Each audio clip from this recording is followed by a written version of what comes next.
Sir, ಇವತ್ತು CM ಭೇಟಿ ಹೊರಟಿದ್ದೀರಿ, ಎಲ್ಲ ಟೀಮ್ ಎಲ್ಲರೂ ಒಗ್ಗಟ್ಟಾಗಿ ಏನೆಲ್ಲ ವಿಚಾರಗಳನ್ನು ಇವತ್ತು ಪ್ರಸ್ತಾಪ ಮಾಡೋದಕ್ಕೆ ಒಂದು ಪ್ಲಾನಿಂಗ್ ಆಗಿದೆ?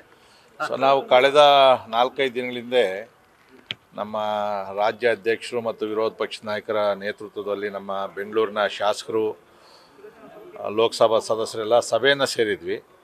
ಕಳೆದ 2 ವರ್ಷಗಳಿಂದ ಕೂಡ ಬೆಂಗಳೂರಿಗೆ ನಮ್ಮ ನಿರೀಕ್ಷೆಯಷ್ಟು ಅನುದಾನ ಕೂಡ ಏನು ಕೊಟ್ಟಿಲ್ಲ, ಕೇವಲ 10 ಕೋಟಿ ರೂಪಾಯಿ ಅನುದಾನ ಕೊಟ್ಟಿದ್ದೀರಿ.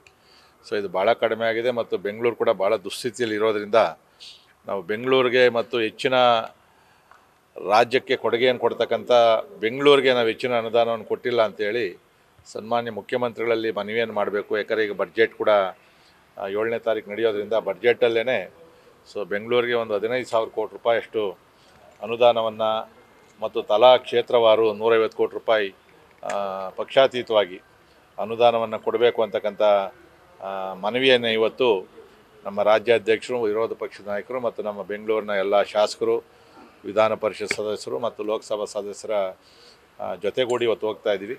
ಸನ್ಮಾನ್ಯ ಮುಖ್ಯಮಂತ್ರಿಗಳು ಇವತ್ತು 11 ಗಂಟೆಗೆ ನಮ್ಮ ಭೇಟಿಗೆ ಅವಕಾಶವನ್ನು ಕೂಡ ಕೊಟ್ಟಿದ್ದಾರೆ.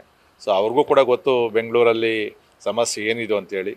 ಒಬ್ಬ ಆರ್ಥಿಕ ಸಚಿವರಾಗಿ ಮತ್ತು ಬೆಂಗಳೂರಿನ ರಾಜಧಾನಿಯನ್ನು ಅಭಿವೃದ್ಧಿ ಮಾಡ್ತಕ್ಕಂಥದ್ದು ಕೂಡ ಅವರ ಜವಾಬ್ದಾರಿ ಆಗಿರೋದ್ರಿಂದ ಅವ್ರಿಗೆ ಇವತ್ತು ಅದನ್ನು ಮನವರಿಕೆಯನ್ನು ಮಾಡಿಕೊಡ್ತಕ್ಕಂಥ ಕೆಲಸವನ್ನು ಇವತ್ತು ನಾವು ಪ್ರಮುಖವಾಗಿ ಆ ವಿಚಾರವಾಗಿ ನಾವು ಹೋಗ್ತಾ ಇರೋದು.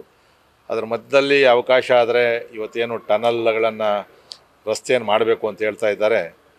ಆ ಟನಲ್ ರಸ್ತೆ ಒಂದು ಅವೈಜ್ಞಾನಿಕವಾಗಿರ್ತಕ್ಕಂಥದ್ದು. ಯಾಕಂದರೆ ಮೊನ್ನೆ ಸಭೆಯಲ್ಲಿ ಕೂಡ ನಮ್ಮ MP ಗಳು ಹೇಳಿರ್ತಕ್ಕಂಥದ್ದು ಕೇವಲ 4 ತಿಂಗಳಲ್ಲಿ DPR ಮಾಡಿ ಸಾಯಿಲ್ ಟೆಸ್ಟ್ ಮಾಡಿದೆ. ಇವತ್ತು ಅದಕ್ಕೆ ಈಗಾಗಲೇ ಟೆಂಡರ್ ಕರಿತೀವಿ ಅಂತಕ್ಕಂಥದ್ದು ಪ್ರಕ್ರಿಯೆಯನ್ನು ಪ್ರಾರಂಭ ಮಾಡಿದ್ದಾರೆ. ಸೊ ಇದು ಅರಾತುರಿಯಲ್ಲಿ ಮಾಡ್ತಾ ಇರೋದ್ರಿಂದ ಇದನ್ನು ವೈಜ್ಞಾನಿಕವಾಗಿ ಮಾಡಬೇಕು.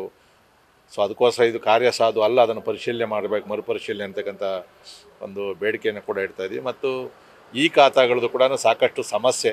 ಈ ಖಾತಾ ಆಗಬೇಕು, ಬಟ್ ಅದರಲ್ಲಿ ನಿಧಾನಗತಿ ಮತ್ತು ಬೇರೆ ಬೇರೆ ಶುಲ್ಕಗಳನ್ನು ಜಾಸ್ತಿ ಮಾಡಿರ್ತಕ್ಕಂಥದ್ದು ಕೂಡ ದೂರುಗಳಿದೆ.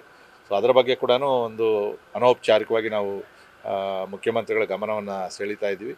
ಒಟ್ಟಾರೆ ಇವತ್ತು ನಮ್ಮ ಬೆಂಗಳೂರಿನ ಅಭಿವೃದ್ಧಿಗೋಸ್ಕರನೇ ಇವತ್ತು ನಾವು ಪ್ರಮುಖವಾದಂಥ ಭೇಟಿಯನ್ನು ಮುಖ್ಯಮಂತ್ರಿಗಳ ಜೊತೆಯಲ್ಲಿ ಮಾಡ್ತಾ ಇರ್ತಕ್ಕಂಥ.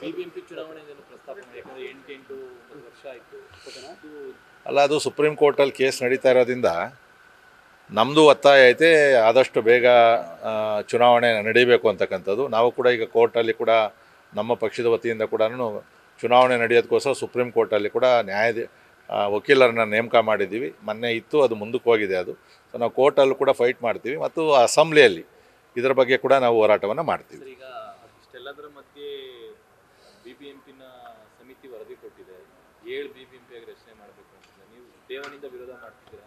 DK ಶಿವಕುಮಾರ್ ಬನ್ನಿ ಚರ್ಚೆಗೆ ನಾವು ಸಿದ್ಧ ಅಂತ ಹೇಳಿದ್ದಾರೆ ಅಧಿವೇಶನದಲ್ಲಿ. ನಾವು ಚರ್ಚೆಗೆ ನಾವು ಸಿದ್ಧವಾಗಿದ್ದೀವಿ. ಯಾಕೆಂದರೆ ಈಗ ಅದು ಲಾಸ್ಟ್ ಅಧಿವೇಶನದಲ್ಲೇ ಬೆಂಗಳೂರು ಗ್ರೇಟರ್ ಬೆಂಗಳೂರು ಮಾಡಬೇಕು ಅಂತಕ್ಕಂಥದ್ದು. ಯಾಕಂದರೆ ಗ್ರೇಟರ್ ಬೆಂಗಳೂರ್ದು ಅವತ್ತು ಚರ್ಚೆ ಆಗಿರಲಿಲ್ಲ, ಅದಕ್ಕೊಂದು ಸಮಿತಿ ಮಾಡಿದರು. ಸಮಿತಿಯಲ್ಲಿ ನಾನು ಕೂಡ ಸದಸ್ಯನಾಗಿದ್ವಿ. ಸೊ ಮೊದಲನೇದಾಗಿ ನಾವು ವಿರೋಧ ವ್ಯಕ್ತಪಡಿಸಿದ್ದು ಬೆಂಗಳೂರನ್ನು ವಿಭಜನೆ ಮಾಡಬಾರ್ದು ಅಂತೇಳಿ. ಆದರೂ ಕೂಡ ಅವರು ಏನೇನಿದೆ ಅನ್ನೋದ್ರ ಬಗ್ಗೆ ನಾವು ಕೂಡ ವಿಚಾರ ತಿಳ್ಕೊಬೇಕು ಅಂತೇಳಿ ಚರ್ಚೆಯನ್ನು ಮಾಡಿದ್ವಿ. ಸೊ ಇದು ಕಾರ್ಯ ಸಾಧು ಅಲ್ಲ. ಬೆಂಗಳೂರನ್ನು 5 ಭಾಗ ಮಾಡಿ 7 ಭಾಗ ಮಾಡಿ 7 ಮೇಯರ್ಗಳನ್ನು ಮಾಡಿ ಒಬ್ರಿಗೊಬ್ಬರು ಕೋಆರ್ಡಿನೇಷನ್ ಇಲ್ಲದೆ ಖಂಡಿತವಾಗಿ ಕೂಡ ಇದು ದೆಹಲಿಯಲ್ಲೂ ಕೂಡ ಫೇಲ್ಯೂರ್ ಆಗಿದೆ. ಬಾಂಬೆಯಲ್ಲೂ ಕೂಡ ಇದು ಸಮರ್ಥವಾಗಿ ಕೆಲಸ ಮಾಡೋಕ್ಕಾಗ್ತಾಯಿಲ್ಲ. ಇದನ್ನು ಬೆಂಗಳೂರಲ್ಲಿ ಝೋನಲ್ ಕಮಿಷನರ್ಗೆ ಹೆಚ್ಚಿನ ಅಧಿಕಾರವನ್ನು ಕೊಟ್ಟು ಇದನ್ನು ಮಾಡಬೇಕು. ಚರ್ಚೆಗೆ ನಾವು ಸಿದ್ಧವಾಗಿದ್ದೀವಿ. ಅಸೆಂಬ್ಲಿಯಲ್ಲಿ ಹೆಂಗೂ ಇದನ್ನು ಪ್ಲೇಸ್ ಮಾಡ್ತಾರೆ.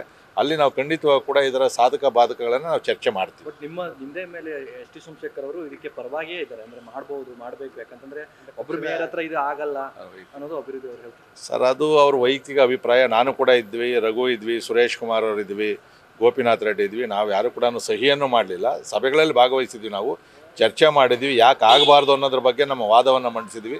ಆದರೂ ಬಹುಮತದ ಆಧಾರದ ಮೇಲೆ ಅವರು ಆ ವರದಿಯನ್ನು ಸಬ್ಮಿಟ್ ಮಾಡಿದ್ದಾರೆ. ಅಸೆಂಬ್ಲಿಯಲ್ಲಿ ಪ್ಲೇಸ್ ಮಾಡ್ತಾರೆ. ಅದರ ಬಗ್ಗೆ ನಾವು ರಾಜ್ಯದ ಜನತೆಗೆ ಮತ್ತು ಬೆಂಗಳೂರು ಜನತೆಗೆ ಈ ವಿಭಜನೆ ಆದರೆ ಏನಾಗ್ತದೆ ಅನ್ನೋದ್ರ ಬಗ್ಗೆ ನಾವು ಚರ್ಚೆ ಮಾಡೋದಕ್ಕೆ ನಾವು ಸಿದ್ಧವಾಗಿದ್ದೀವಿ. ನ್ಯೂಸ್ ಫಸ್ಟ್ ನಿರ್ಭೀತಿಯಿಂದ ನಿಮ್ಮ ಪರವಾಗಿ.